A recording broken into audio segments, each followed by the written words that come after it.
You're welcome to the Personality Profile segment on BTA Politics, where we bring to you an exclusive interview with renowned personalities who have made or attained status in terms of them building integrity for themselves in the country. For today, we are privileged to have as a personality for the week our very own Most Reverend Professor Emmanuel Asante. He is the chairman of the National Peace Council, Ghana. Hello, Professor. Hello, my brother. How are you doing, sir? By the grace of God, I'm doing fine. That's lovely. That's Yes. lovely. Yeah. Today, we are really happy to have you as our personality for this week. And before we go, most Ghanaians are very inquisitive. They want to know more about you. So, we'll first of all start with your history. Who is Professor Asante? Well, let me first of all express sincere thanks to you. It's a privilege to have me as your personality of the week. I don't think I deserve that. I have a very humble beginning. I am the third born of my mother, and my father, I think I'm number 16 or 17. Wow. My father comes from a town very close to Kumasi called Intonsu, known for its Edinkra designs and clothes. And my mother comes from the Mapon area, Ijra, in the Ijra. That's where my mother comes from. I was educated in different places and completed my middle school living certificate in 1965 at the Ijra Anglican Middle School. Then attempts were made to try to give me secondary education, but I tell you, my second year, it was very difficult because of financial difficulties. So as I sit here, I speak as a secondary school dropout, okay, in my second year. But for me, I was not daunted by that kind of experience because I felt that that shouldn't be the end of the story. So I struggled hard, studied privately and all that, but I became a Christian at a very early age. I'm a committed Christian, and I felt that the Lord was calling me to preach His word. It was just about that time that the present-day Christian Service University College started as Christian Service College. And I had the privilege to be one of the pioneer students because I was interested in getting educated, and so I was one of the pioneers. I went to Christian Service College, studied hard, passed my examinations, and just when I was completing Christian Service College, I got a scholarship to study in London, in a college called London Bible College, now called London School of Theology. Wow. I did studies there just when I had completed with my diploma in religious studies and Cambridge University certificate course. I had the opportunity to study in Canada, a scholarship again. Interesting. To study in St. Paul University, which is also federated to the University of Ottawa. So I studied in both universities. What course did you do in Canada then? And what certificate did you come out with? Did theology, and in Canada I took my first degree, second degree, and third degree PhD. In fact, I took 2 bachelor's degrees. That is serious. A master's degree and a PhD. I came back to Ghana in 1986 after having been away for almost 10 years.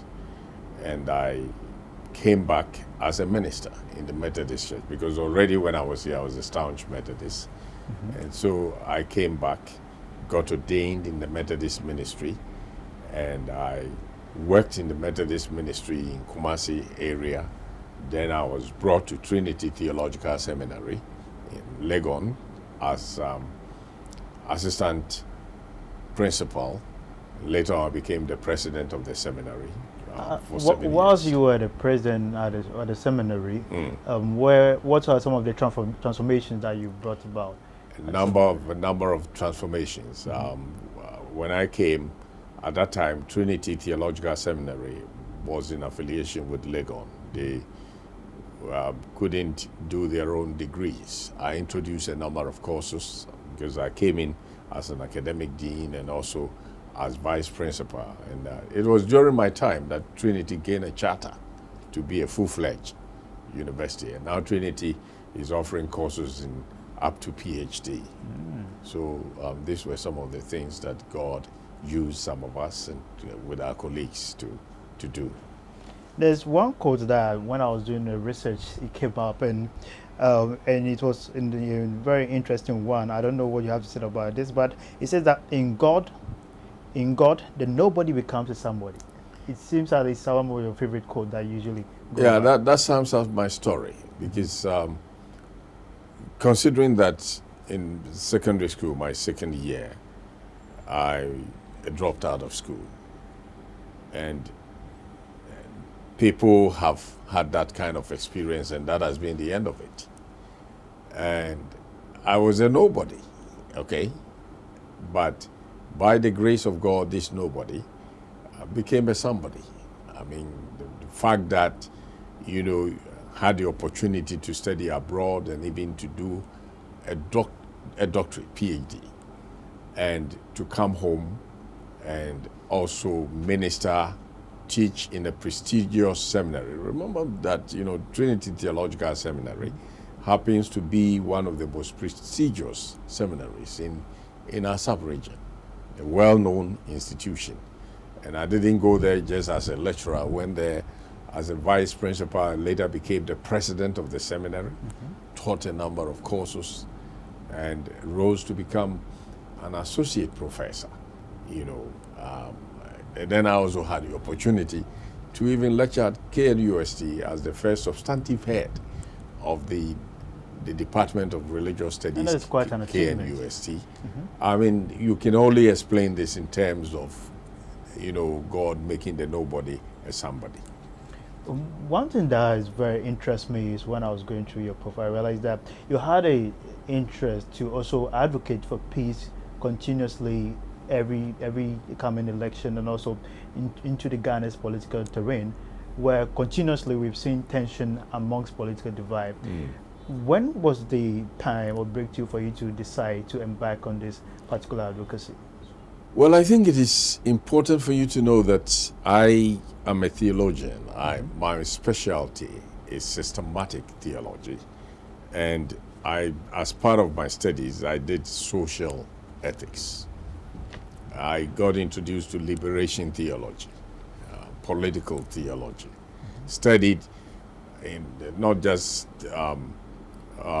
theology, but also studied philosophy, political philosophy, and all that. Did, a little bit of, studies in government and politics, So I was very much concerned about relevance of the faith.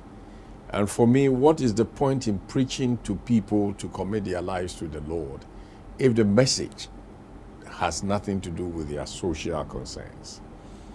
So right from the word go, in my preaching and in my writings, I was very much concerned about the application of the faith to social issues.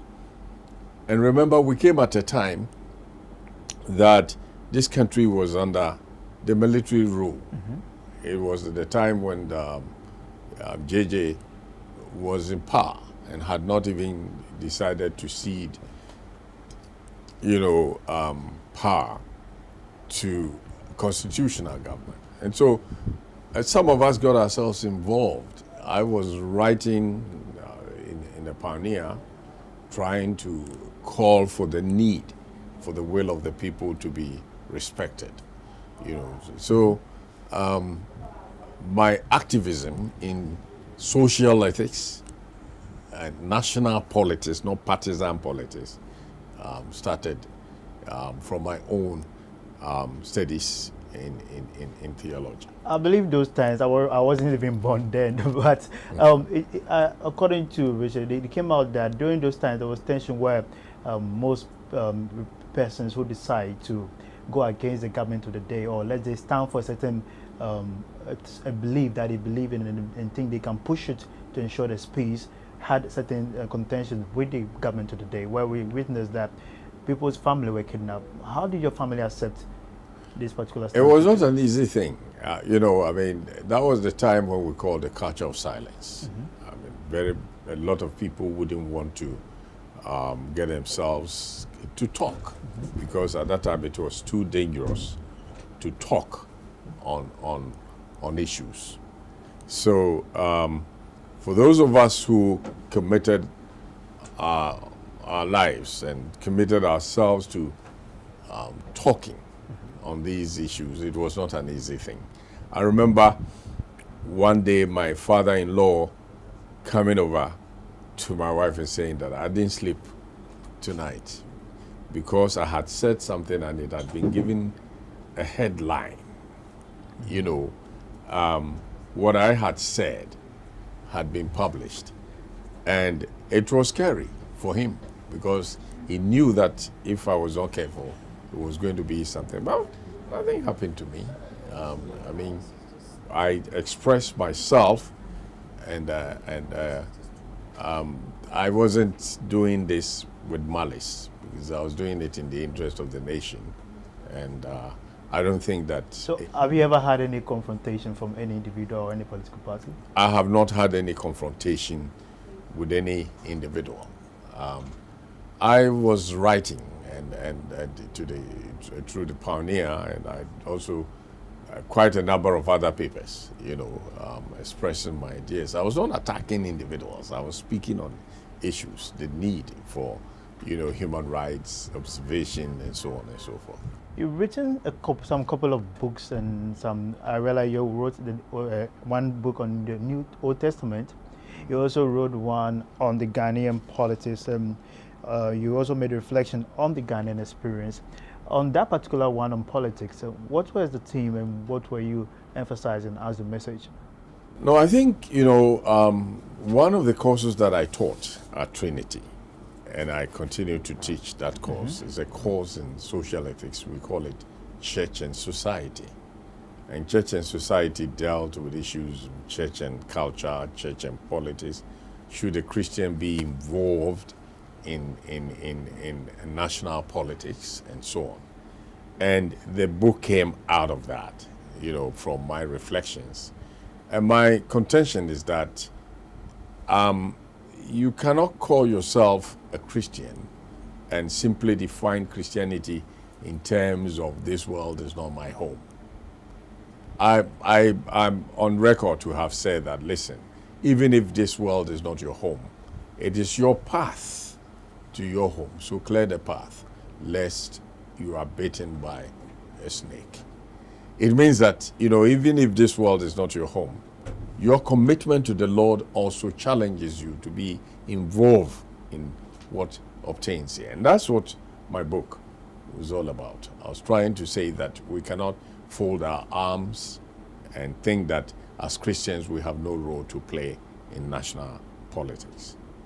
This kind of patriotism which you exhibited and championed in the cause of belonging to a particular nation whose integrity you uphold high, do you foresee that this 21st century youth and the political discourse have these distinguished personalities who have the spirit to fight for this nation? I have no doubt about that.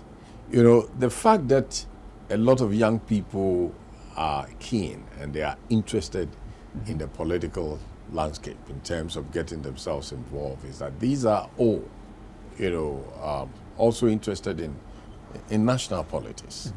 Except that, they need mentors, people to channel their desires so that politics doesn't become, I try to do something to gain, positions myself, but that I try to do, something that will enable me as a Ghanaian to contribute towards the welfare and the growth and the development of Ghana.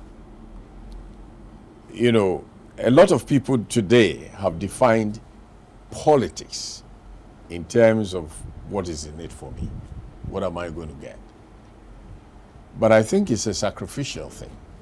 And we should understand that in politics, we are seeking the welfare of our country. We are seeking the development of our country.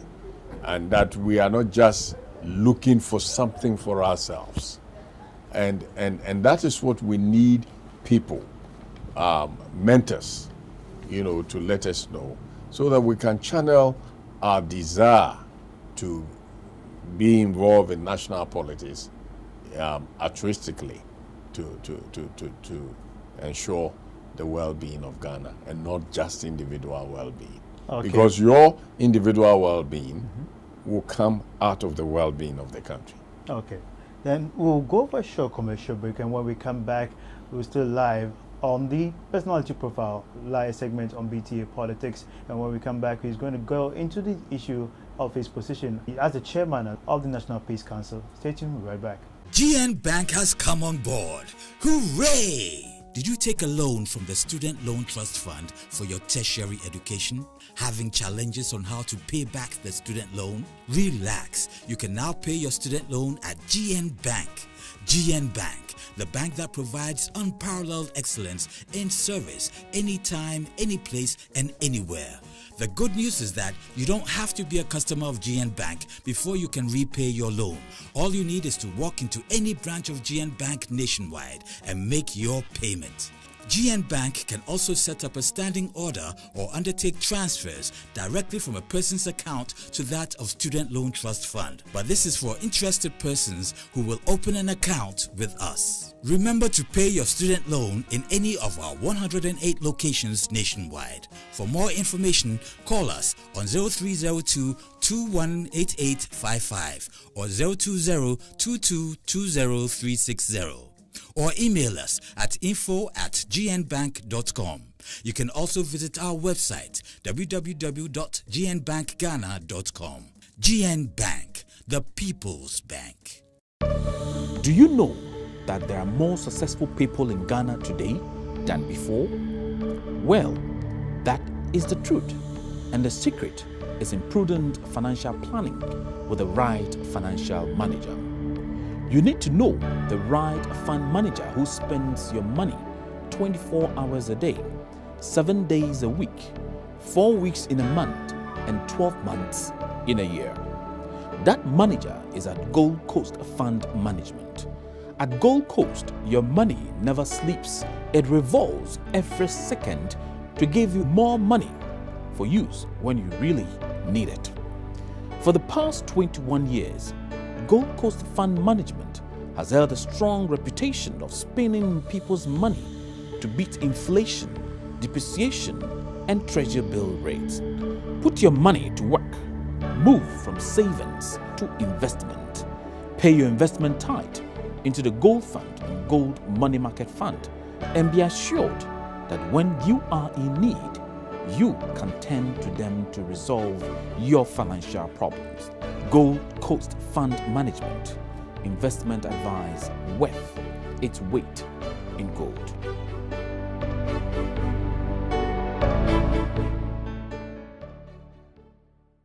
It's amazing how in this age and time, people still consider their children to be their pension. You cannot guarantee what your child becomes in future or whether they will live that long.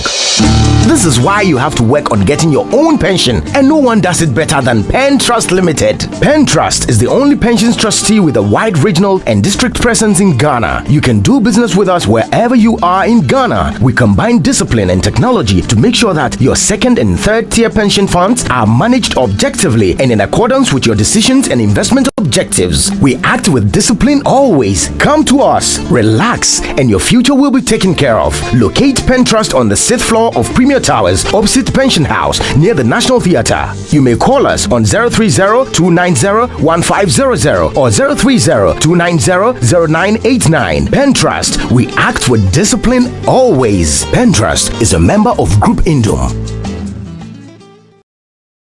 For all kinds of fresh meat, fruits and vegetables. This is for chicken and fish. This is for beef and for fresh fruits. For your pastries, salad, use this. every food item you want to carry in style, Fresh Pack is your choice. For more information, call 050-642-1370. Fresh Pack, eat fresh, stay healthy. Okay, you're welcome back from just a short commercial break.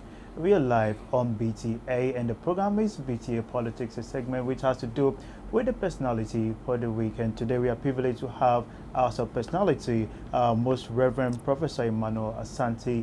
He's the chairman of the National Peace Council. Now we go straight to the case where his position as the chairman of the National Peace Council. So, Prof, please, over the years, the issue of peace has been something that every year, every time we're going to enter into election, is being proclaimed as the main source of ensuring that the security of our country is secured. But going into 2016 election, or before looking at our political history, has it always been the case where we've had serious challenges upholding peace? Thank you very much. Let me first of all say this, that the National Peace Council and the University of Cape Coast did a study in this country. We're trying to look at hotspots of violence and so on. And I must say that, politics wasn't the first. It was resource issues, okay, land issues, chieftaincy disputes. These came tops. In terms of politics, it's something that a ritual that we go through every 4 years. Okay, every 4 years we go through this ritual. Now, why is it that, during the year when we're going to have elections, we tend to be so much hyped up? Throughout Africa, you know that elections have been a cause of tension, cause of violence, cause of war in a number of places. So whenever there is going to be election, we are very, very, antennas are up. And we want to make sure that, we go through the process peacefully without plunging the nation into violence. I have lived for some time now in this country. I saw what went on during Kwame Nkrumah's time. Even though I was a kid at that time, I could still remember, because I had an uncle who was an activist, a CPP activist. My father's hometown was dominated by, the UP, United Party people, and we knew the kinds of things that went on. Kumasi was a hotbed, and some parts in Ghana. And then, the PP coming into power, the second, what you call the Second Republic, where you had the PP, the NAL, National Alliance of Liberals, and all that. It was tensive, because, everybody is trying to win. And then we moved on from there, with military people coming in intermittently. The Third Republic, which shows like us were not in Ghana, so I can't talk too much about the Third Republic because I was outside. But at least the Fourth Republic, we were here, and we all saw what went on. And in this Fourth Republic, we have had, change of government and all that. And anytime there is going to be election, the first election was boycotted. Parliamentary election was boycotted. Interesting. By the MPP. That's when they wrote the stolen verdict. Okay?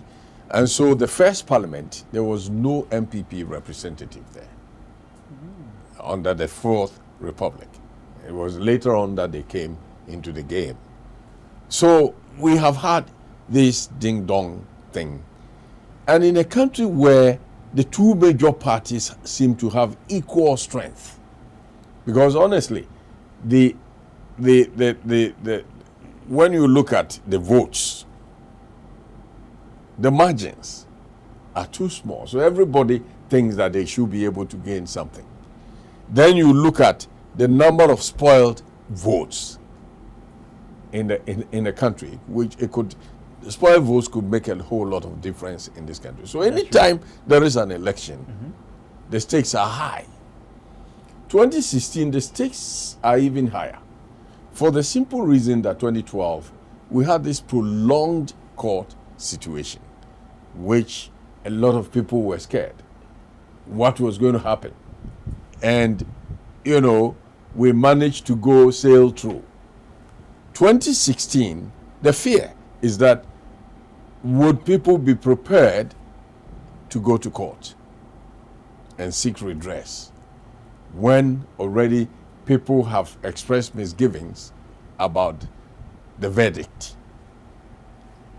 So the stakes are very, very, very high. And this is what is creating the situation. And especially when it was said that the elections are won at the polling stations. The voters register becomes very, very important here.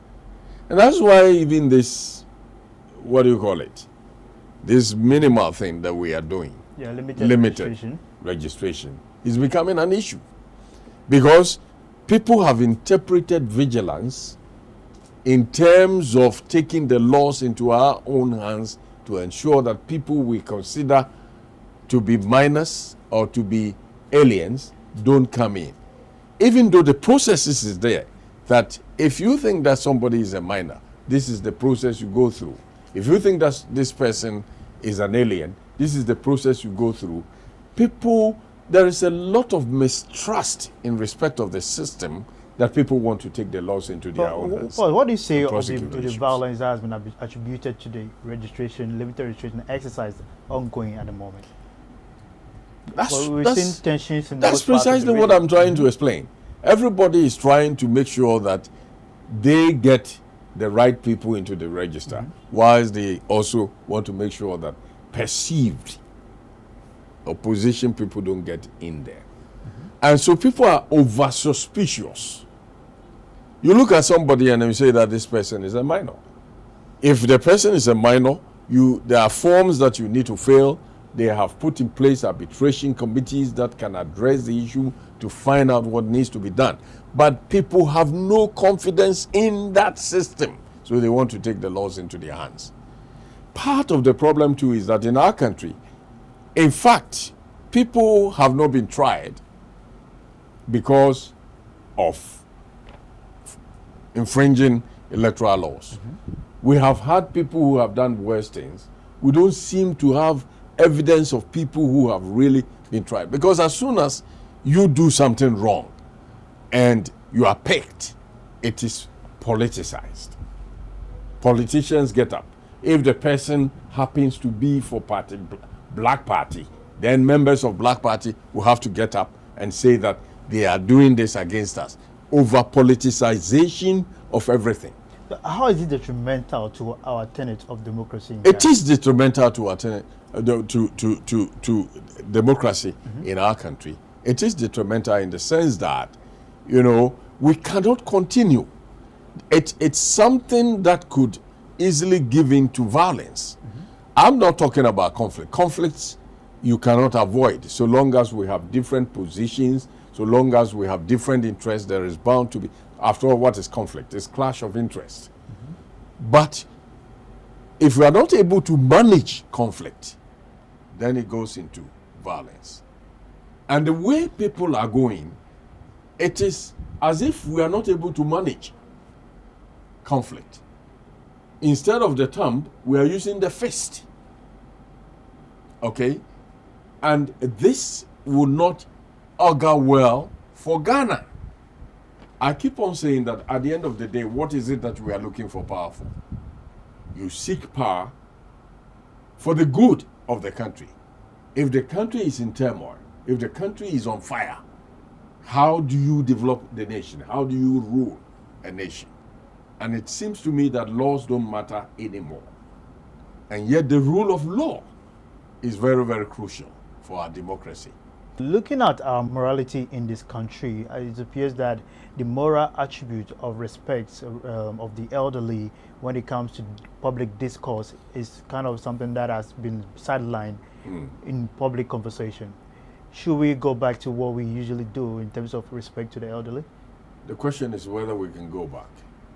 You know, I mean, the whole thing started way back during the revolution time. We don't go sit down and make them cheat we. Where messengers would drive away, you know, managing directors from office and take over. We did that, and we thought, you know, it's that will solve the problem. But that, when you go back to that period, up until now, we have not been able, we threw away values. The respect for the elderly is no longer there. Now you hear people insulting elderly people, and it doesn't really bother them doing that kind of thing. And in fact, the one who is able to do it the loudest becomes the hero, which is unfortunate. You can't build a nation like that. Now look at our nation. We do not have the culture of silence, but I tell you, we have the culture of silence.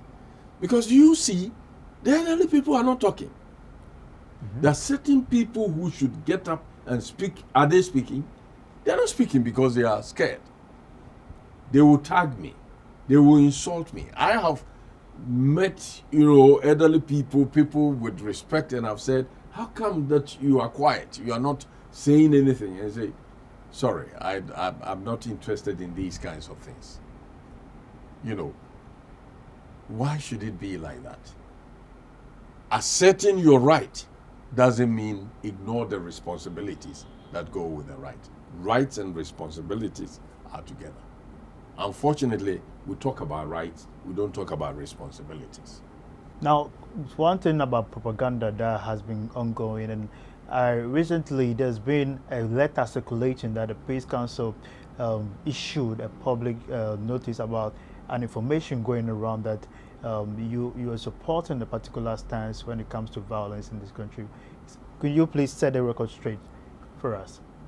You got to tell me what it is, because I mean I'm hearing it for the first time that we support. In reference to what Dr. Bawumia had to say about the presidency being divided in terms of Christian-Muslim representation. What happened was, you know, Dr. Bawumia, my attention was drawn to the fact that Dr. Bawumia in the Sisala East area, trying to address certain people, had made a certain comment. In fact, it was TV3, Komla Kluche, who called me. And I said, I haven't heard of that, but he sent me the snap, the recorded thing. I listened to it. And they said that they wanted to interview me. Unfortunately, that day I was so tired because, I mean, I had gone to preach at a funeral service. And apart from the funeral service, I was also at a funeral in Kumasi. And had done service, you know, this was a Sunday evening. I had administered the Lord's Supper to hundreds of people. Wow. So when I came home, I was really tired. 10 o'clock, I had slept. So when they were calling me, the phone was ringing. When I got up, it was about 10:30. And so I sent a text message to Komla and said, are we still on? I didn't even know what I was. I said, are we still on? And then he said, oh, the thing is over. So Komla had said to me that the next day they would interview me.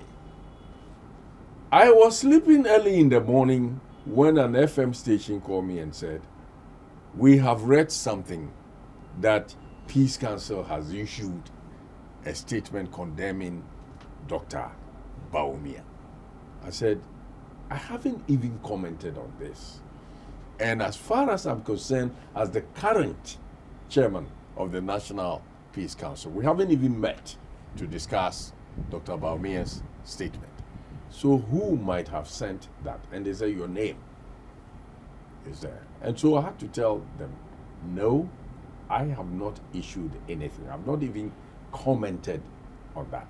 It was later on when they asked me this and I said I had not commented on. Then they said to me, but have you heard? And I said, yes. I have listened to that. And they said, what do you make of it? And then I told them my peace of mind, that as far as I'm concerned, it's, I use the expression, I'm not happy with it. It is unfortunate that a man of Dr. Bawumia's caliber, I respect Dr. Bawumia, for him to have made a statement of that nature, because that statement has the potential to play into the hands of radicals who could make all sorts of things with it. People can get up and say, because this government doesn't have Christians, we will react, or because this government doesn't have Muslims, we will react.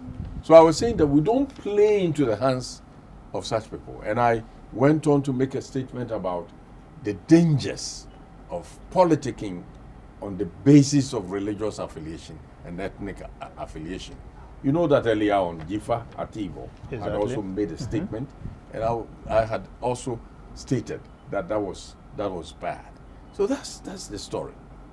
What havoc does these kinds of conversations, that is ethnocentric conversations and comments, have on alternative democracy? How is it dangerous to our peace and security? Now look at one of these African countries, what do you call, where because of ethnic sentiments, the Tutsis and the Hutus, one tribe got massacred. You know, tribal politics or ethnic-centered politics can plunge this country into, you know, war, civil war, if it gets into the hands of extremists. And therefore, we should try as much as possible not to do politics based on that. In any case, in our country, politics, when you talk about politics, people have been elected to power because, I mean, they have gained, you know, votes from different ethnic groups and different religious groups. I'm sure the current government, Christians and Muslims and Ashantis and non-Ashantis and other people might have voted for them. In the same way, NPP gains its votes from Christians, Muslims, Ashantis, and other ethnic groups of people. Okay? The same way, all other parties have their supporters from the different religious groupings and ethnic groups.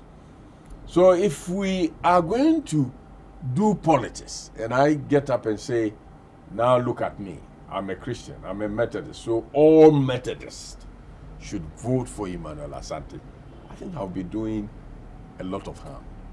In my church, the Methodist Church, I have politicians belonging to the different groupings.